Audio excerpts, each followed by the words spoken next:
Hey now, what's up guys? My name is Mike Brown, aka ReviewKingMB, and I'm here to talk about a movie that I just got back from a screening for, Mission Impossible Rogue Nation. This is a 2015 film that is, of course, the fifth installment in the Mission Impossible franchise.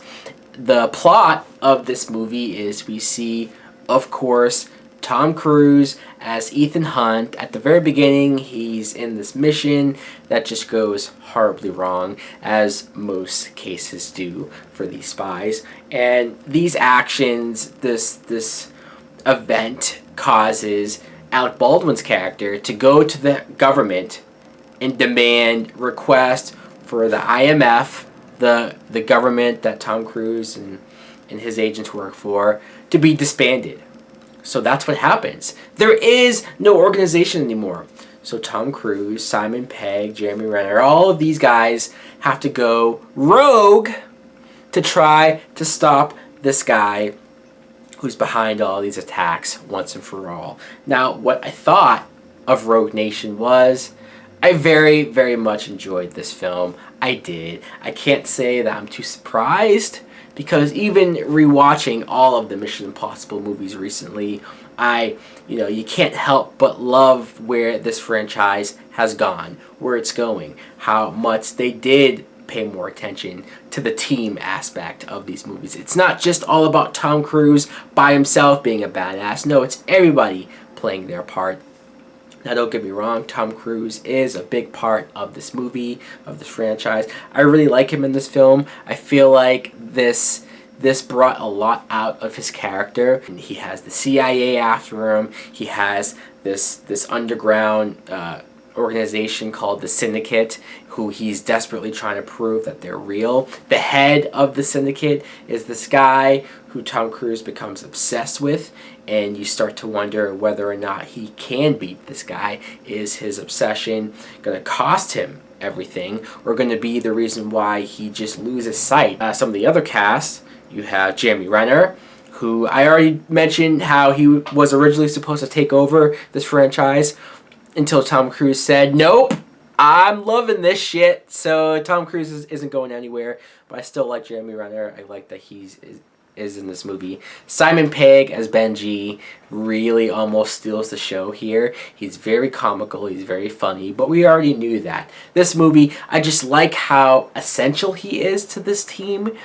It's almost funny to think that these Mission Impossible movies didn't have him at one point, but now that he's here, I love his character. I love how much Tom Cruise can depend on him, lean on him, and how he is the tech guy. Rebecca Ferguson, here's an actress that I don't remember ever seeing before this movie. I could be wrong, but she plays this character that Tom Cruise becomes very fascinated with, and for good reason. First of all, she's very attractive. She's hot, let's just put it that way. And in many ways, she's an assassin that you can't trust, because she's willing to kill people if she has to. You don't really know where her allegiance lies or why she's doing what she's doing, because in one way, she'll do something good, and then the very next scene, she'll do something fucked up, and you're like, okay, I can't trust her, but you're hot, so I can't help but hope that there is some good in you.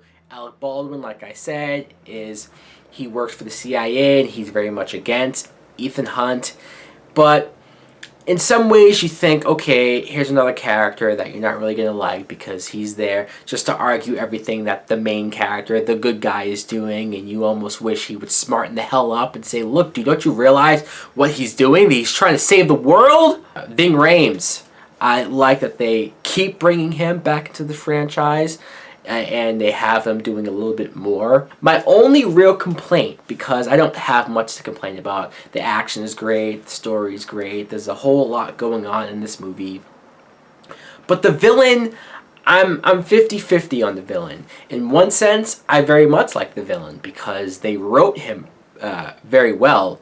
The fact that he's so many steps ahead of Tom Cruise, the fact that he's doing all of this underground, and he has all these people in his pocket, and he's the ultimate threat. He's the antithesis of Tom Cruise's character, the evil version of his character. So I like that. I liked how obsessed Tom Cruise is to stop him. You almost don't know how you can outsmart this guy.